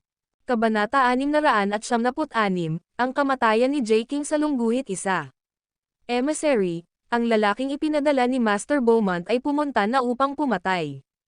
Matapos paalisan ang mga taong iyon, lumuhad si Roosevelt Chapter sa harap ni J. King, na nagsasabi ng buong pagpipitagan. Sa pag-iisip na papatayin na si Julius Reed, sumilay ang ngiti sa kanyang mukha. Sa huli, pinilit nila kaming gawin ang hakbang na ito. Tumayo si J. King sa harap ng bintana. Nakatingin sa dagat sa madilim na gabi, walang bakas ng emosyon ang kanyang mukha. Tuldok-tuldok-tuldok, ibinaba niya ang kanyang ulo para titigan ang kanang kamay na nakabalot ng mga benda, huminga ng mahina, ano ang silbi ng kagitingan ng isang sandali. Sa huli, hindi ba't lahat tayo ay nauuwi sa isang tumpok ng alikabok? Ang mga taong dinala ni Brizen Beaumont ay pawang mga eksperto. Maging si J. King, na patuloy na pinipigilan, ay naramdaman na ang line-up na ipinadala ng kanyang lola ay medyo overkill. Ang pumatay ng isang batang lalaki. Kahit na nakikialam si Aaron Jackson, hindi ito mahirap. Kailangan bang problemayan si Brizen Beaumont mismo? Kung hindi dahil sa utos ng kanyang lola na hindi siya dapat kumilos ng personal para maiwasang malantad ang kanyang pagkatao. Muntik nang kumilos si J. King. Si Julius Reed ay walang alam sa buhay at kamatayan, nang ahas na lapastanganan ang emissary. Siya ay tunay na karapat-dapat sa kamatayan. Lumuhad si Chapter sa lupa, same time na sinabi. Magpadala ka ng isang tao para hulihin si Itay Huntington, itinuro ni J. King si Chapter sa lupa, hindi na natin maaaring ipagpaliban pa ang pagtutulungang ito. Medyo hindi nasisiyahan si Lola. Kung magpapatuloy tayo sa pagtigil, ito ang magiging katapusan natin. Naiintindihan. Isang masamang kislap ang sumilay sa mga mata ni Chapter. Dalhin mo yan, Zack. Hindi siya pumunta sa assassination, di ba? Nanatiling nakatutok ang mga mata ni J. King sa labas sa pamamagitan ng bintana. Kahit na walang emosyon ang mukha niya. Pero, sa loob, isang bagyo ang nagngangalit. Nasample talaga siya ng kung sino. Tinakat pa siya. Sa mahigit 20 taon, hindi kailanman naramdaman ni J. King ang labis na pagkapigil. Kilala siya bilang tyrant, palaging nangingibabaw sa kanyang mga aksyon. Pero ngayon, nawala na ang dignidad niya. Si Zack ay sanay sa pagkalason, ang aksyon ngayong gabi ay isang matinding pagpatay. Ang Swift King, kasama ang mga itim at puting daga, ay higit sa sapat, hindi pa banggitin si Adam Martin mula sa Asher Mountain. Isang pakiramdam ng kumpiyansa ang bumalot sa mukha ni Chapter. Ang intensyon ni Lola ay manatili si Zack sa tabi mo, para magamit kung kinakailangan. Dalhin mo si Zack at kunin si Itay Huntington para sa akin. Dinilaan ni J. King ang kanyang mga labi, ang kanyang isip ay kumikislap sa nagninangas at sumasabog na figure ni Itay Huntington. Huminga siya ng malalim, naramdaman ang walang pangalang apoy na sumisikat sa loob niya. Dalhin mo siya sa aking kama, at pagkatapos kong magsaya, kumuha ng isang set ng mga larawan. Kung gayon hindi siya maglalakas loob na sumuway. Naiintindihan. Tumayo si Chapter, Humakbang patungo sa pinto. Pagkaalis pa lang niya ay pumasok si Adam Martin na may hawak na mahabang kutsilyo. Tumigil ka dyan. Agad siyang hinarang ng guard sa pinto. Mula nang lumipat si J. King, ang Northern Restaurant ay ganap na sarado sa publiko. Ito ay naging isang pribadong club para sa pamilya Roosevelt. Sa sandaling ito, 4 na bodyguard ang nakapwesto sa pintuan. Nang makitang may papasok na may dalang sandata, agad silang kumilos para pigilan siya. Sino ang pumunta doon? Ang killer mo, Spurt. Bumaba ang mahabang kutsilyo ni Adam Martin, naputol ang 4 na ulo. Ang mga aksyon ng Asher Mountain ay palaging mapagpasyahan, na walang oras na nasayang sa mga salita. Tumulo, tumulo, tumulo ang dugo mula sa dulo ng kutsilyo papunta sa carpet ng Northern Restaurant. Sir, isang waiter, nang makitang pumasok si Adam Martin, nagmamadaling nagtanong. Saan nakastay si J. King? Lumapit si Adam Martin sa waiter, hinawakan ang kanyang lalamunan gamit ang isang kamay. Sino ka? Bago pa matapos ang waiter ay naramdaman niya ang hindi maipaliwanag na pagpindot sa kanyang leeg. Pagkasakal, hirap sa paghinga, sinubukan niyang pigilan pero namumula na ang mukha niya. Parang, ang buhay ay dumulas ng tahimik. 3-0-7. Itinuro ng waiter ang hagdanan gamit ang kanyang mga daliri, nangangitim na ang kanyang mga mata. Thud, nang mawala ang presyon sa kanyang leeg. Bumagsak sa lupa ang waiter na parang ipinanganak na muli. Kinapa niya ang kanyang lalamunan, bumuga ng hangin sa kasakiman. Parang may sumagi sa kanya. Desperado na gumapang ang waiter papunta sa reception desk, hinawakan ang telepono, may papatay kay Young Master King. 307. Presidential Suite ni J. King. Sa pintuan, nakatayo ang isang bodyguard. Bagamat hindi kasing husay ng mga O'Dingle Keller dati, siya ay isang may kakayahang tao pa rin. Nang makita niyang papalapit si Adam Martin, sinabi sa kanya ng matalas niyang intuition. Darating ang gulo. Ang sinumang lumakad na may dalang kutsilyo ay tiyak na hindi mabuting tao.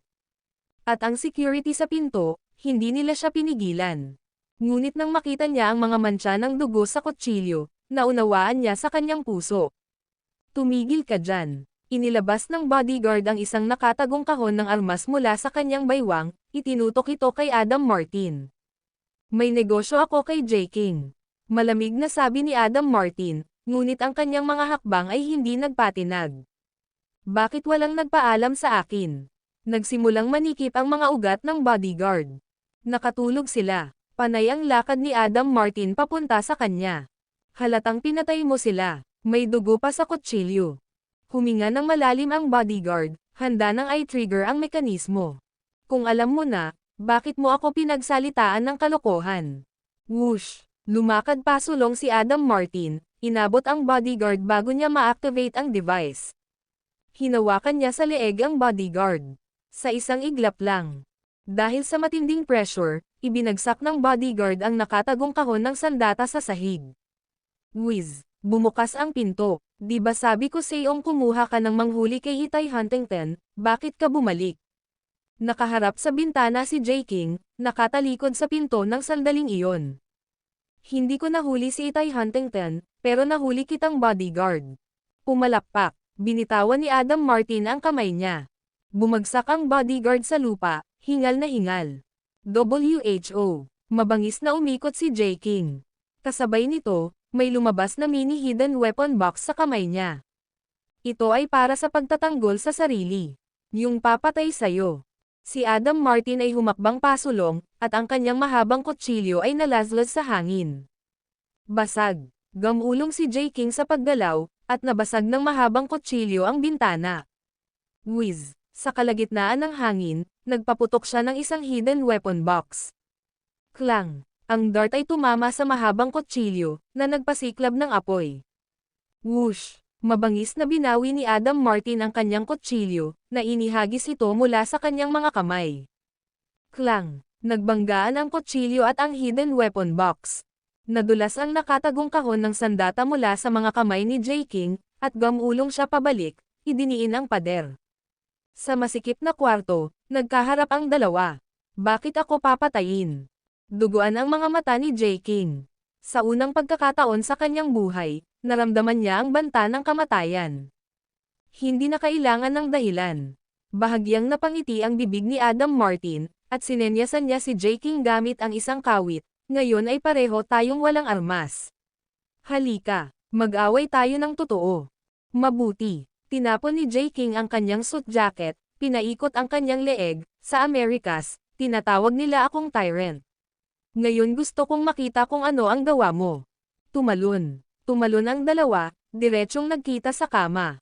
Whiz, whiz, whiz. 3 suntok ang ibinato. Basag. Direktang naputol ang kanang kamay ni J. King. Sino? Sino ka? Kasing tigas ng mga bato ang mga kamao ng isa. Magpatuloy. Isang suntok na naman ang ibinato ni Adam Martin. Basag. Itinaas ni J. King ang kanyang kamay para hamarang, at ang kanyang buong braso ay nabasag. Ako ay isang banal na sugo ng Thunder Peak Hall, bitawan mo ako. Bibigyan kita ng pera, maraming pera. Sa sandaling ito, biglang nagbago ang kanyang ekspresyon. Sakit, takot, at panik. Nawalan siya ng katinoan kanina. Pakiusap, iligtas mo ang aking buhay. Lumuhad si J. King sa kama, nakatingin kay Adam Martin na may pagmamakaawa. Kasing miserable ng aso, paumanhin, hindi tumatanggap ng suhol ang Asher Mountain. Hinugot ni Adam Martin ang kutsilyong nakasabit sa dingding at mabangis na tinadtad.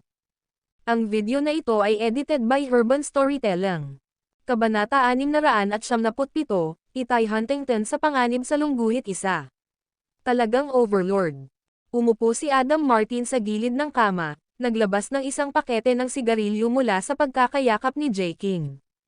Sigarilyong nabahira ng sariwang dugo. Tahimik niyang sinindihan ang isa. His, ubo, ubo, tuldok tuldok tuldok, umiling siya at pinatay ang upos ng sigarilyo. Ang ganitong mga laruan ay nakakasira sa mga baga, hindi maganda. Pagkatapos patayin ang lalaki, dapat siyang bumalik sa Asher Mountain upang magulat. Sa tuwing naiisip niya ang sampal na ibinato ni Nelson sa kanya, nakaramdam ng hindi kapani-pani walang pagkabigo si Adam. Babae. Maya-maya lang ay may nagmamadaling yabag mula sa labas ng pinto. Nang matanggap ng plate ng mga bodyguard ang balita at sumugod, lahat sila ay natigilan sa eksenang nasa harapan nila. Ang natitira na lang sa katawan ni J. King ay isang torso. Nakaluhod sa kama, ang sariwang dugo, pagtitina ng mga kumot ng pula. Ang ulo, nasaan ang ulo? Ang ilan ay sobrang nagpanik na para magsalita. Sa ilalim ng iyong mga paa. Dumampot ng kutsilyo si Adam Martin at bumantong hininga. Young Master. Tulala ang mga bodyguard. Sila ang mga tagasunod ng Thunder Peak Palace. Ang kanilang misyon ay protektahan ang emisaryo. Ngunit ang sugo ay patay na. Ang emisaryo ng Thunder Peak Palace, na ang pangalan ay humalangaw-ngaw sa buong mundo. Napugutan ng ulo. Whoosh! Ang susunod na sandali. Isang flash ng kutsilyong ilaw. Nilampasan ni Adam Martin ang isang dosenang bangkay, masayang umalis sa Northern Restaurant. Ang Asher Mountain ay pumapatay. Hindi kailanman nag-aaksaya ng mga salita. At hindi nangangailangan ng mga dahilan. Sa isang strike, lahat ay naayos na. Ngunit sa sandaling ito, walang ideya si Chopper na napatay si J. King. Siya, kasama si Zack, ay tahimik na lumapit sa villa na tinutuluyan ni Itay Huntington. Residential area ng Thunder Peak Palace. Ang tirahan ng Gonzales City ng Itay Huntington ay kilala sa lahat. Kung tutuusin, karamihan sa mga mayayaman, kasama na si Ovidio Cook, ay nanirahan doon. Ang villa ay binabantayan ng husto. Maging ang pasukan sa paanan ng bundok ay mahigpit na binabantayan. Mahusay din ang mga security guard.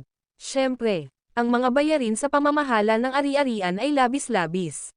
Ngunit sa mga mayayaman, mas mahalaga ang seguridad. Zack, maginhawa bang gumawa ng hakbang?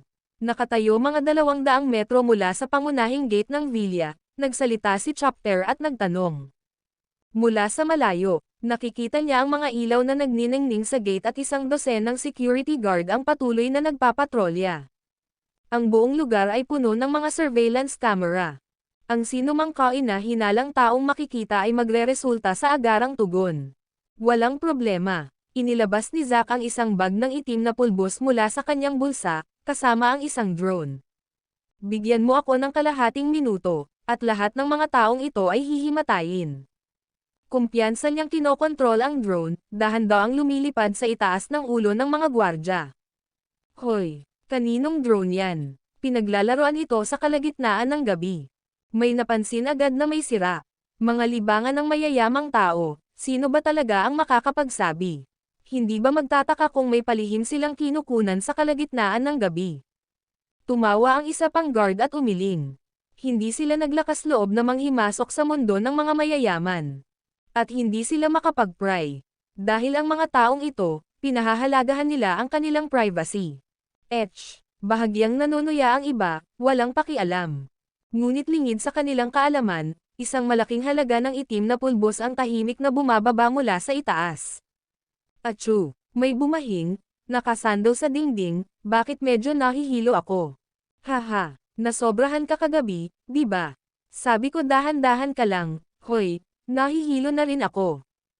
Pumalakpak, makalipas ang kalahating minuto, halos 20 security guard ang nakahandusay sa lupa, lahat ay nahimatay. Kahanga-hanga, nag-thumbs up si Chopper. Tara na, oras na para hanapin ang babaeng iyon. Inayos ni Zack ang drone at mabilis na sumilip sa villa area. Pagpasok pa lang nila, may pumasok na itim na sedan mula sa likuran. Anong nangyayari? Nang makitang bumagsak ang security guard sa gate, naramdaman ni Ovidio Cook na may mali. Kasunod ng pag-iilaw mula sa mga headlight ng kotse, nakita niya ang dalawang figure na patungo sa villa number 7 sa burol. Boss, magkasama bang naglasing ang mga security guard? Napatingin ang driver kay Ovidio Cook sa tabi niya. May hindi tama, bubuksan na sana ni Ovidio Cook ang pinto ng kotse. Pagkatapos ng ilang sandali na pag-iisip, tinalikuran niya ang planong ito. Villa number 7, iyon ang lugar ni Itay Huntington, tama ba? Tanong niya habang nakatingin sa direksyon ng villano. 7. Eksakto. Tumanggo ang driver. Ang mga burol ay tinitirhan ng mga mayayaman, medyo alam niya ang tungkol sa kanila. Maghintay ka dito sandali. Kinuha ni Ovidio Cook ang kanyang telepono, pagkatapos ay nag-alinlangan at ibinalik ito. Matapos mag-isip ng mabuti ay muli niya itong inilabas. Kamakailan, ang mga isyu sa pagitan nina Julius Reed at Itay Huntington ay naging sanhi ng kaguluhan sa buong lungsod. Ang mga kaganapan ngayon ay tila kakaiba, kailangan niyang maging maingat. Mr. Reed, hindi ka pa natutulog ha? Magalang na tanong ni Ovidio Cook. Hindi, anong meron? Tanong ni Julius Reed. Ngayon lang, may nakita akong dalawang figure na papasok sa villano. 7. Iyan ang tirahan ni Miss Huntington, at lahat ng security guard sa gate ay bumagsak. Nagulat ng totoo si Ovidio Cook. Naiintindihan ko. You, stay safe. Mahinahong sabi ni Julius Reed. Salamat sa iyong pag-aalala, Mr. Reed. Pagkatapos ibaba ang telepono, huminga ng malalim si Ovidio Cook at muling tumingin sa villano. 7. Tawagan ang property management, hayaan silang alagaan ang gate at tingnan ang villa number 7 habang naroon sila. Naiintindihan. Agad na kinuha ng driver ang kanyang telepono at nagsimulang tumawag sa property management. Sa ganoong karangyang villa complex, ang pamamahala ng ari-arian ay agad-agad na susugod kapag nakatanggap ng tawag. May mga tao. Nang makarating sina Chopper at Zack sa ibaba ng villa ni Itay Huntington, bigla silang nakakita ng mga ilaw mula sa mga flashlight na paakyat sa burol. Parang dalawang tao. Huwag kang mag-alala, bantayan mo ako. May inilabas si Zack na parang sipol mula sa kanyang bulsa, inilagay ito sa kanyang bibig, at humihip ng malakas. Pagkatapos ay dalubhasang nagpasok siya ng may lason na karayom dito at humihip muli. Thud. Sumunod ang tunog ng dalawang katawan na tumama sa lupa, at nagsimulang gamulong ang mga flashlight pababa sa burol. Kailangan nating magmadali, baka magkaproblema.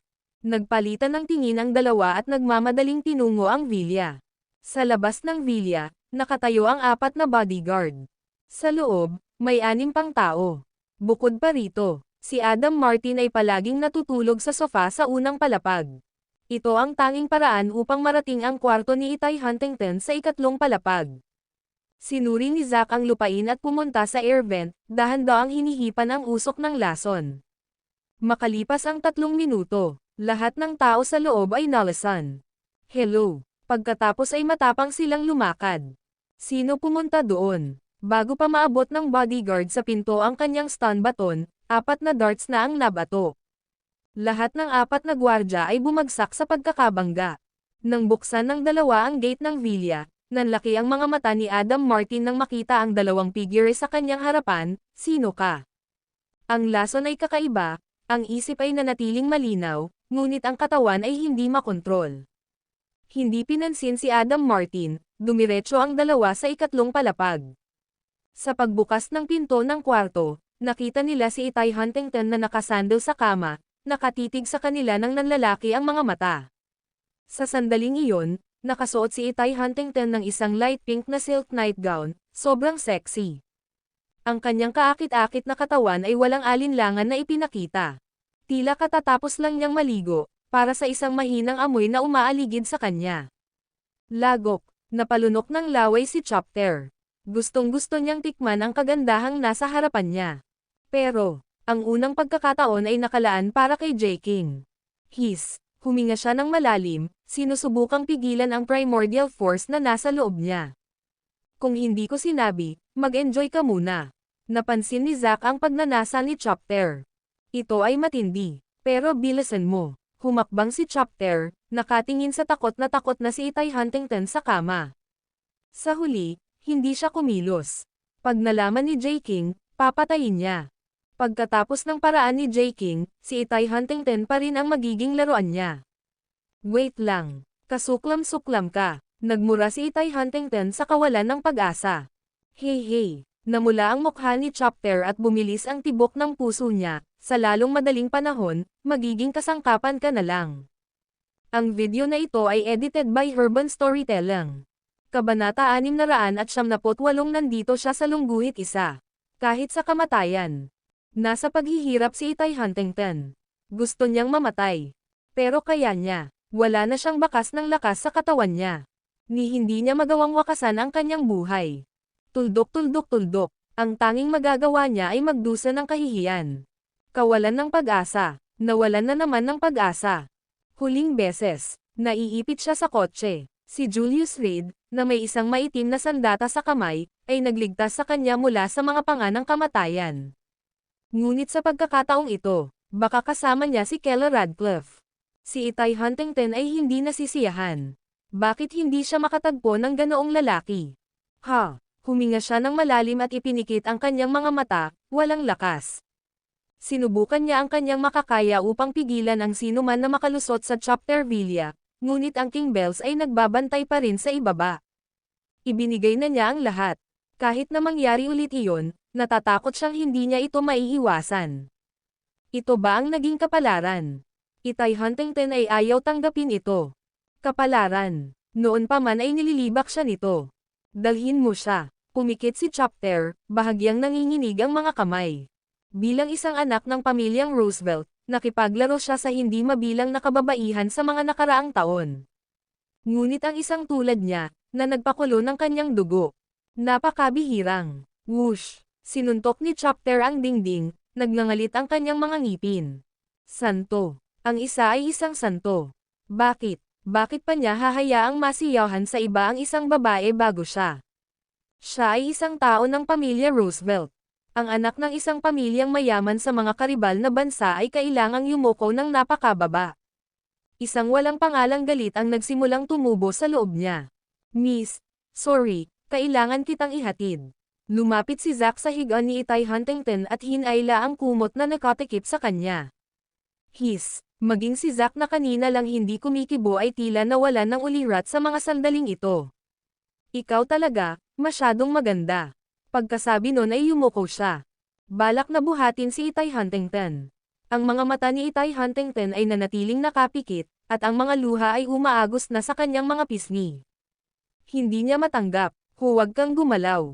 Kung hindi, mamatay ka. Maya-maya lang ay may narinig siyang boses sa tenga niya. Sana totoo ito. Tumawa ng tumawa si Itay Huntington ngunit hindi na niya napigilan ang kanyang mga luha. Julius Reed, kung ikaw talaga, napakaganda niyan. Nakagat niya ang labi habang tumutulo ang mga luha. Bakit? Bakit umabot sa tenga ang boses ni Julius Reed ng ganoong oras? Hallucination ba ito bago mamatay? Pero nagulat siya, hindi talaga siya ginalaw ni Zack. Sino ka? Tumangala si Zack nang makita ang isang binata na biglang sumulpat sa may bintana. Julius Reed, paano ka naririto? Nahulog sa lupa si Chopper nang dumaan siya nang makita niya si Julius Reed. Siya, hindi ba dapat patay na siya? Nag-set out ang Asher Mountain kasama ang isang grupo ng Shadow Warriors. Hindi kaya nakakakita siya ng multo. Pero kung hindi ka kumilos, mamamatay ka pa rin. Bahagyang ngumiti si Julius Reed, naglabas ng dart mula sa kanyang bulsa. Ito ang parehong dart na inihagis ni Zack sa ibaba. May dugo pa ito. Julius Reed. Nanlaki ang mga mata ni Itay Huntington. Siya ay labis na natakot. Natatakot siya na isa itong ilusyon. Natatakot siya na baka kapag binuksan niya ang kanyang mga mata, walang bakas ng Julius Reed. Pero hindi niya mapigilan ang sarili niya. Nang makita ang pamilyar na figure sa kanyang harapan, ang nakakasakit ng pusong sigaw ni Itay Huntington ay umalangaw-ngaw, walang pusong jerk. Dahil sumigaw, hindi na siya nakapagsalita pa sa pamamagitan ng kanyang mga luha. Dumating na si Julius Reed. Sa pinakadelikadong sandali niya. Siya ay nagpakita. Akala ko hindi ka darating. Ang mataas at makapangyarihang babaeng CEO, na madalas na binabanggit bilang isang makamandag na babae sa publiko, ay umiiyak na parang bata. Nandito na ako. Si Julius Reed ay tumingin ng walang pakialam kay Zack, ikaw ba ang lumason sa kanya? Bakit hindi ka nalason? Bumakas ang gulat sa mukha ni Zack. Siya at si Chopper ay kumuha ng antidote ng una, at sa gayon ay hindi natatakot sa nakal-alasong gas sa loob ng silid. Pero ang tagal na ni Julius Reed dito, bakit walang nangyari sa kanya? Nalason. Umiling si Julius Reed at walang pakialam na sinabi, sa aking palagay, nakakadumi lang ito sa hangin, iyon lang. Mayabang. Galit na sigaw ni Zack. Ang ipinagmamalaki niya ay ang kanyang paraan ng pagkalason. Sa Amerika, kilala siya bilang, The Scorpion King. Ngunit ngayon, ang kanyang paraan ng pagkalason ay kinukutya. Ipaparanas ko sa iyo ang isang kapalaran na mas masahol pa sa kamatayan. Habang nagsasalita siya, nilagay ni Zack ang kamay sa likod niya at naglabas ng bote ng berdeng likido. Sumisirit, sa isang iglap, nabalot ng usok ang lugar. Whoosh! Hinubad ni Julius Reed ang kanyang mga panlabas na damit at inilagay ito sa mukha ni Itay Huntington. Naiwan siyang nakasuot ng gray na vest. Ipinakita ang kanyang matitibay na kalamnan. Ang berdeng usok ay dahan-daang kumalat patungo kay Julius Reed, habang si Chopper ay may isang antidote na pinilit sa kanyang bibig. Huminga ng malalim si Julius Reed at umiling. Ang antas ng lason na ito, sa tingin ko ay hindi epektibo. Whoosh! Humakbang siya pasulong, diretso sa harap ni Zack. Ito na ba? Sa harap ni Zack, inagaw ni Julius Reed ang lason sa kamay niya. Hinubad niya ang takip at ininom iyon. Klang! Nahulog sa lupa ang walang laman na bote. Isang nasisiyahang dumighay ang pinakawalan ni Julius Reed. Ang kailangan ko lang para sa aking uhaw. Naninigas ang anit ni Zack. Ang lason na ito ay dapat na pumatay kapag nakontak. Pero, yung ibang lalaki uminom lahat. At walang nangyari sa kanya.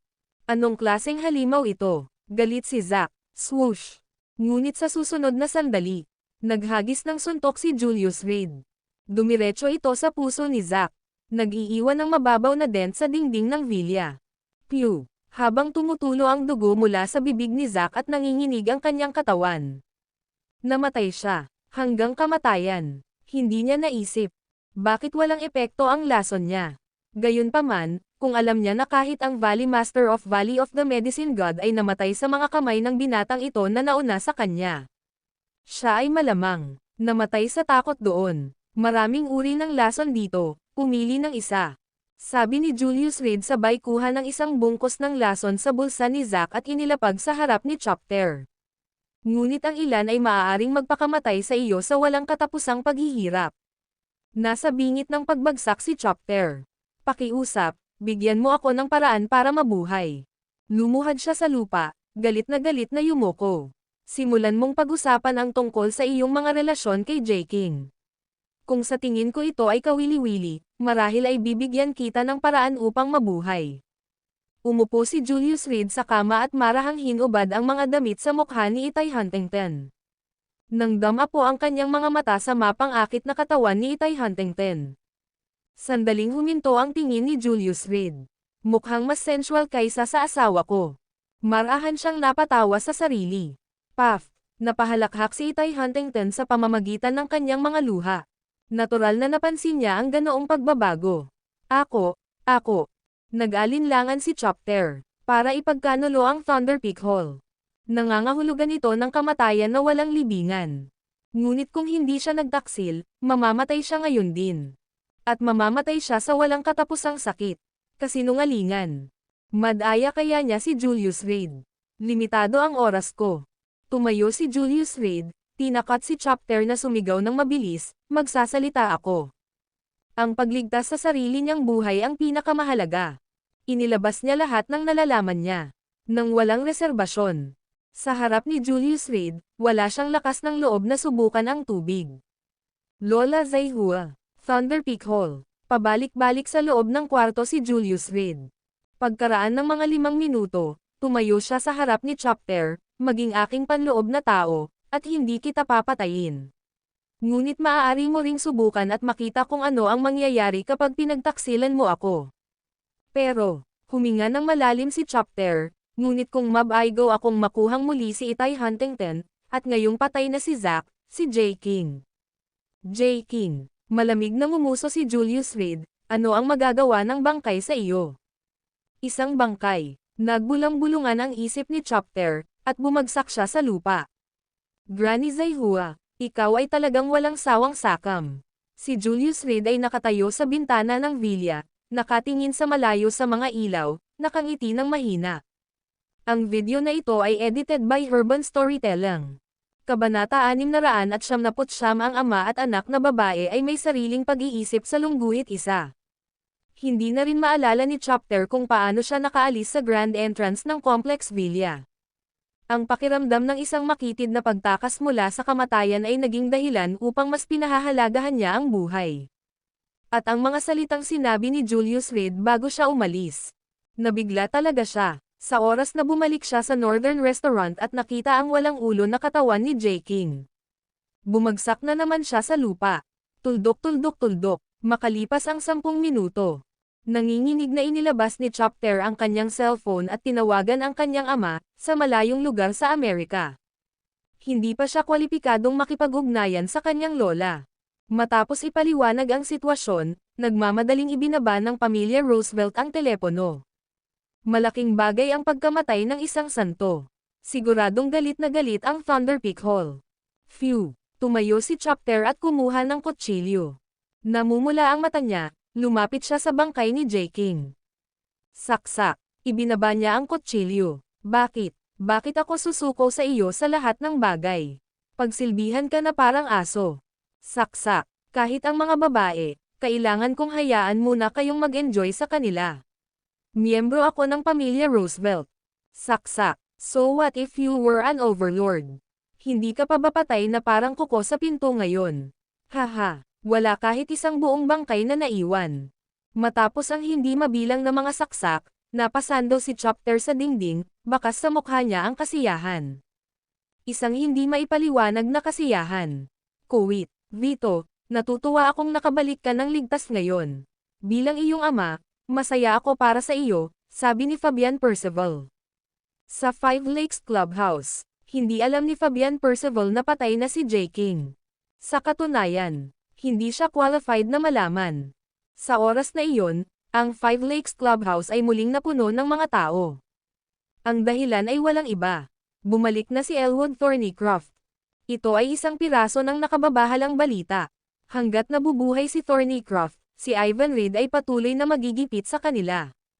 Higit sa lahat, bilang nangungunang boss, tiyak na hindi kinaya ni Fabian ang reputasyon ng pagpatay sa kanyang anak na babae. Mapapamahalaan pa rin ang pagplano ng isang assassination noon.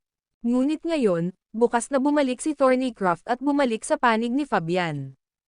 Kung hindi man lang maprotektahan ni Fabian ang sarili niyang anak, paano siya mag-uutos ng paggalang sa hinaharap? Kahit na siya ay labis na nababalisa, si Fabian ay kailangan pa ring magpakita ng nakangiting mukha at mag-organisa ng isang malugod na piging para sa Thornycroft. Salamat, Ama, sabi ni Elwood Thornycroft, itinaas ang kanyang baso habang nakatingin sa iba pang mga amo sa paligid ng mesa, bakit wala si Brown Bread dito? At ang pangalawang anak ng Martin family, hindi ba sila nalungkot na marinig ang aking pagbabalik? Sa sinabi niya, nagsalubong ang kilay ng lahat. Ang pangalawang anak ng Martin family at Brown Bread ay nagpunta upang patayin si Thornycroft, at wala ni isa ang bumalik. Ngayon sa pagtatanong ng ganoong tanong ni Thornycroft, maaaring nalaman niya ito. Maging ang puso ni Fabian ay tumibok. Biro lang, nami-miss ko lang si Uncle Brown Bread dahil hindi ko siya nakikita dito, sabi ni Thornycroft habang nilalapag niya ang alak sa kanyang baso, pagkatapos ay marahang pinunasan ang kanyang bibig. Uminom. Inom tayo. Nakahinga ng maluwag si Fabian. Tila hindi alam ni Thornycroft ang sitwasyon. Natapos ang piging sa isang hindi mapakali, lahat ay abala sa kani-kanilang mga iniisip. Ngunit ang pinaka-nababagabag sa lahat ay si Fabian. Kailangan niyang malaman kung may alam si Thornycroft o wala. Kung hindi, parang may bomba sa tabi niya. Pagkatapos magpaalam sa mga bisita, dinala ni Fabian si Thornycroft sa kanyang silid. Marami kang pinagtiisan nitong mga nakaraang araw, sabi niya habang nakaupo sa sofa, sinenyasan si Thornycroft na maupo rin. Wala lang, buti na lang at bumalik ako, sabi ni Elwood Thornycroft habang kinuha ang teapot sa coffee table at nagsalin ng mainit na tasa ng tsaa para kay Fabian, akala ko hindi na kita makikita, Ama. Bumalik si Brown Bread sa Amerika, malamang hindi na siya babalik saglit, sabi ni Fabian, ang mga mata ay nakatutok kay Thornycroft. Gayunpaman ang tsaa ay patuloy na nagbuhos ng tuloy-tuloy sa tasa. Nang hindi nabasag o natapon sa mga gilid. Kalmadong tanong ni Thornycroft, bakit siya biglang babalik sa Amerika nang walang magandang dahilan? May kaunting negosyo sa pamilya Roosevelt, ang pagpapadala sa kanya ay nagpapagaan sa akin, sagot ni Fabian. Nanatiling kalmado si Fabian Percival habang dinampot ang tasa ng tsaa at marahang hinaypan ito. Saan ka nagstay nitong mga araw? Noong araw na iyon, nagpadala si Ivan Reed ng isang tao upang ilabas ako, ngunit nakatagpo kami ng pagtatangkang pagpatay sa daan. Sa sumunod na takot, ang motorcade ay umikot at bumangga kay Julius Reed. Nakaupo ng tuwid sa tapat ng Fabian Percival, nagsalita si Elwood Thornycroft ng may matagal na takot, hindi natalo ng mga taong iyon si Julius Reed, at nahuli ako. Hindi kanya pinatay. Ang mga kaganapang ito ay nasa loob ng lahat ng inaasahan ni Fabian Percival. Sa katunayan, ang pagkalason sa pribadong ospital ay kanyang kagagawan. O sa halip, it was orchestrated by Devlin himself. Ang tubig ng Gonzales City ay madilim. Nagkalat ang mga piraso ni Devlin sa bawat sulok. Ilang piraso, kahit si Fabian Percival ay hindi alam. Gusto niya akong patayin, ngunit hindi niya ito gagawin hanggat hindi niya nakuha ang gusto niya, sabi ni Elwood Thornycroft. Habang nagsasalita si Elwood Thornycroft, isang flash ng gulat ang bumalatay sa kanyang mukha, ngunit mabilis itong nawala. Gayunpaman, hindi nakaligtas sa mga mata ni Fabian Percival ang gayong pagkataranta. Ano kaya iyon? Maaari mo bang sabihin sa iyong ama? Halos sigurado siya na hindi nagsisinungaling si Elwood Thornycroft. Ngunit ang sikreto na nagpaligtas kay Julius Reed sa buhay ni Elwood Thornycroft ay nagpukaw ng kanyang interes. Immortalidad. Walang pakialam na sabi ni Elwood Thornycroft. Makalipas ang kalahating oras, nakatanggap siya ng text message mula sa hindi kilalang numero. Ang mensahe ay naglalaman lamang ng dalawang salita, immortalidad. Ano? Bumagsak. Nahulog sa sahig ang tasa ng tsaa sa kamay ni Fabian Percival. Immortalidad. Biglang nanghina ang kanyang mga pupil habang nakatitig siya sa mga mata ni Elwood Thornycroft. Say it again. Immortalidad. Sinalubong ni Elwood Thornycroft ang kanyang tingin at napakatahimik na sinabi, ito ang sikreto ng immortalidad. Magsalita ka. Magpatuloy. Hindi napigilan ng kamay ni Fabian Percival ang panginginig. Sila ay dumating sa Gonzales City partikular na upang mahanap ang sikreto ng immortalidad. Ngayon ang lihim na ito ay talagang nalaman ng kanyang sariling anak na babae. Nang makita ang kanyang pananabik, hindi napigilan ni Elwood Thornycroft ang pagngisi sa loob. Ang kanyang buhay ay ligtas sa sandaling ito. Sa totoo lang, ang tinatawag na pag-ibig sa pamilya ay walang halaga bago ang mga interes. Anak, sabihin mo sa tatay mo ang eksaktong nangyari. Pilit na pinipigilan ni Fabian Percival ang kanyang pananabik. Ang mga sorpresa kung minsan ay dumarating ng hindi inaasahan. Ang ampon ni Ivan Reid na si Stacy Cook ay pumunta sa Gonzales City upang hanapin ang sekreto ng immortalidad, sabi ni Elwood Thornycroft habang kinakalma niya ang sarili, mahinang nagsasalita. Noong oras na iyon, pagkatapos mapatay si Stacy Cook, nagkataon na may kinuha ako. Anong bagay? Tila napagtanto ni Fabian Percival na nawalan siya ng katinoan at nagmamadaling tumawa ng awkward, pare. Medyo nasasabik si Itay, pagkatapos ng lahat, ito ang unang beses na marinig ang tungkol sa immortalidad. Sa unang pagkakataon, hey, tiyak na hindi naniniwala si Elwood Thornycroft sa gayong katarantaduhan. Kahit sinong normal na tao ay tatawanan ang ideya ng immortalidad. Ngunit si Fabian Percival ay parang isang gutom na lobo, desperado na malaman ang lahat ng mga lihim. Kahit na ang pag-iisip ay nagpasakit kay Elwood Thornycroft, ang kanyang mukha ay walang emosyon. Ito ay isang mapa, isang bakas ng panghihinayang ang bumungad sa mga mata ni Elwood Thornycroft. Sa totoo lang, hindi ako naniniwalang may immortalidad sa mundo, ngunit sa ilalim ng matinding interogasyon ni Ivan Reid, wala akong nagawa kundi ibigay ang mapa. Inabot mo. Isang bahid ng pagkabigo ang sumilay sa mga mata ni Fabian Percival. Kung hindi, malamang matagal na akong patay. Isang mapait na ngiti ang ibinigay ni Elwood Thornycroft. Kung hindi pa nagpakita si Julius Reid at hindi niya nalaman na naibunyag ko na ang sikreto, malamang ay patay na rin ako. Bumalik ka na at magpahinga muna. Tumayo si Fabian Percival, ang kanyang mga kamay ay salit-salit na nakakuyom sa mga kamao at pagkatapos ay dahan-daang nagpapahinga. Gulong-gulo ang isip niya. Good night. Tumayo si Elwood Thornycroft mula sa sofa. Sa sandaling lumingon siya, ang kanyang mukha ay malamig na parang yelo. Pagkaalis niya, isang lalaking nakasuot ng itim na trench coat ang lumitaw sa silid sa hindi malamang oras. Ano sa tingin mo, mapagkakatiwalaan ba natin ang sinabi niya? Napasando si Fabian Percival sa dingding, namumula ang mukha.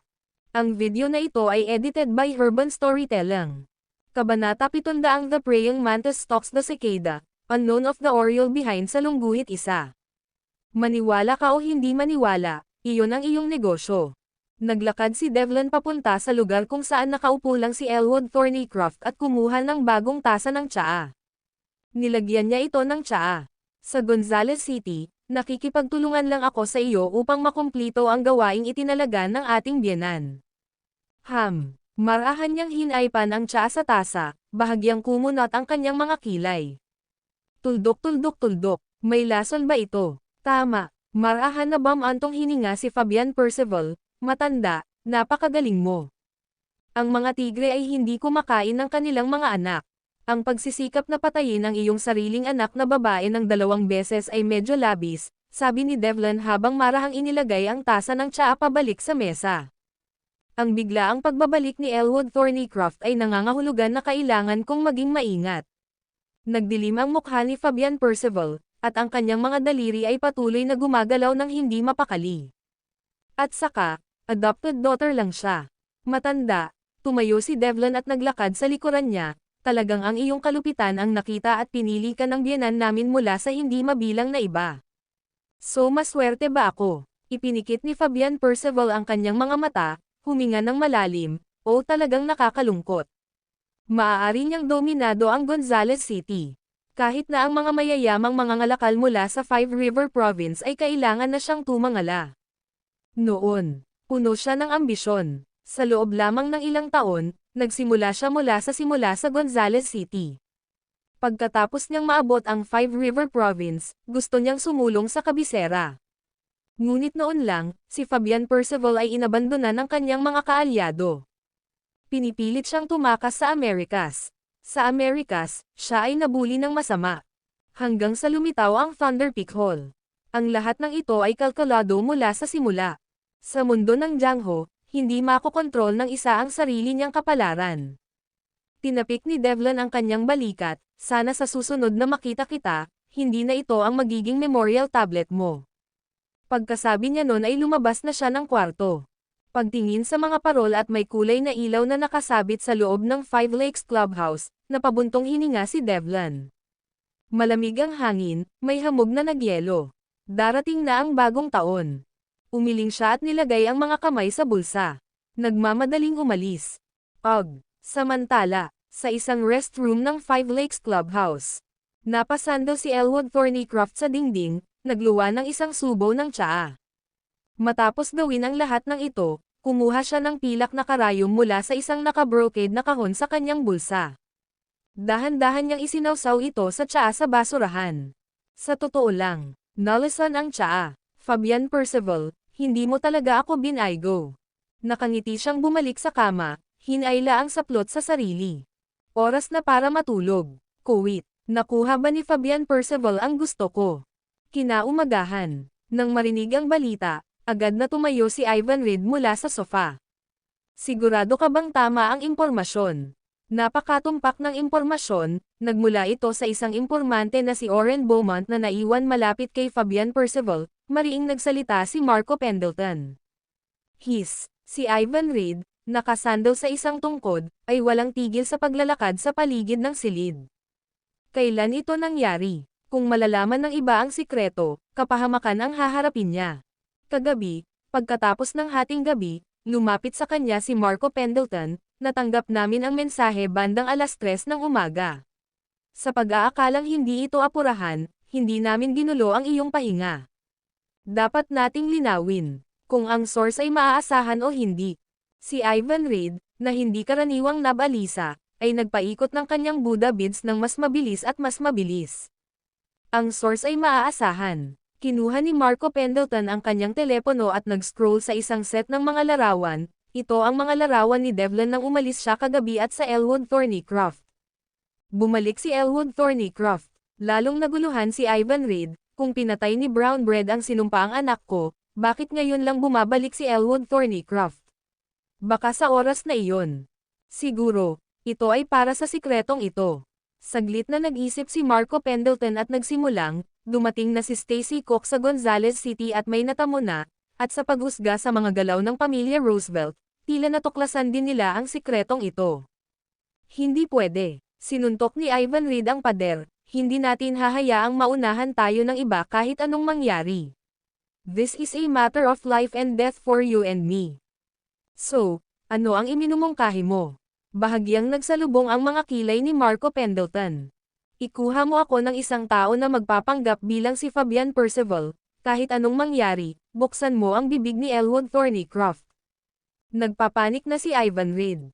Katalinuhan. Katalinuhan.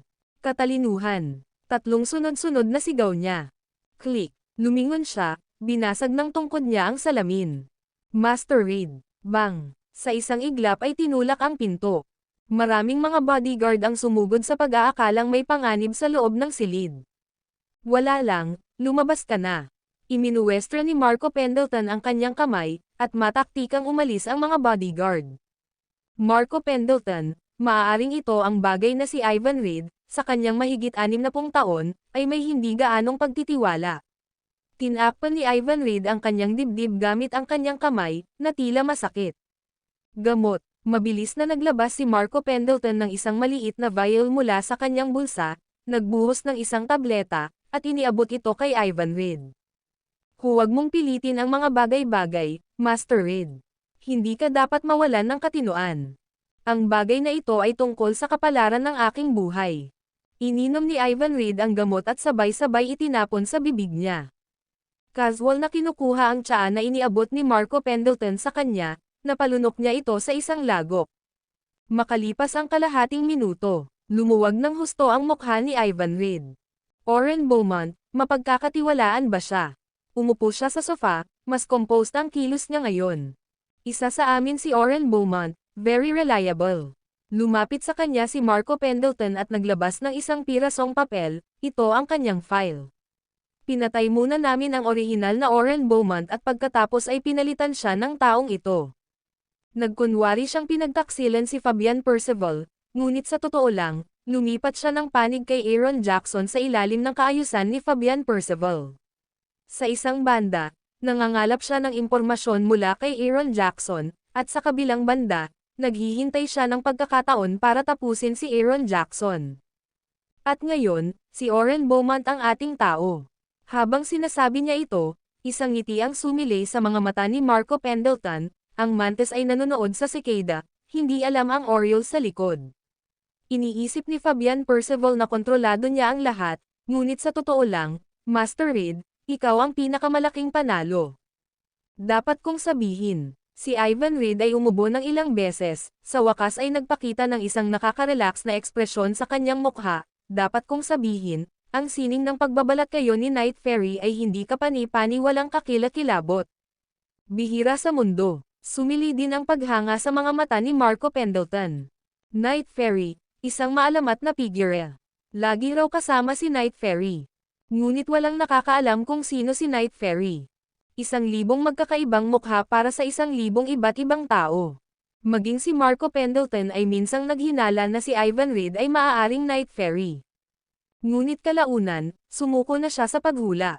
Kung ang Night Fairy ay tunay na matutuklasan ng isang tao, kung gayon hindi siya ang Night Fairy. Agad, ay verify ang pagiging maaasahan ni Oren Beaumont para sa akin. Pinunit ni Ivan Reed ang file sa kanyang kamay hanggang sa Jinotay Gute, nakataya ang ating kaligtasan, dapat tayong maging maingat. Naghihintay na si Oren Beaumont sa labas ng pinto. At mayroon siyang kapatid na babae na tumira sa kanya mula noong bata pa sila, mapapatunayan niya ang katotohanan. Pagkasabi nito, ipinalakpak ni Marco Pendleton ang kanyang mga kamay. Itinulak ang pinto. Pumasok si Oren Beaumont at lumuhad sa harap ni Ivan Reed, Master Reed. Oren Beaumont, tama ba? Sinuri siya ni Ivan Reed ngunit wala siyang makitang anumang pahiwatig. Eksakto. Lumuhad si Oren Beaumont sa lupa, nagsalita sa malalim na boses, si Philo Davenport ay nasa kampo ng kaaway ngunit tapat ang puso niya sa sarili niya. Inaasam niya ang araw na mapapatay niya pareho sina Fabian Percival at Aaron Jackson at bumalik sa panig ni Master Reed.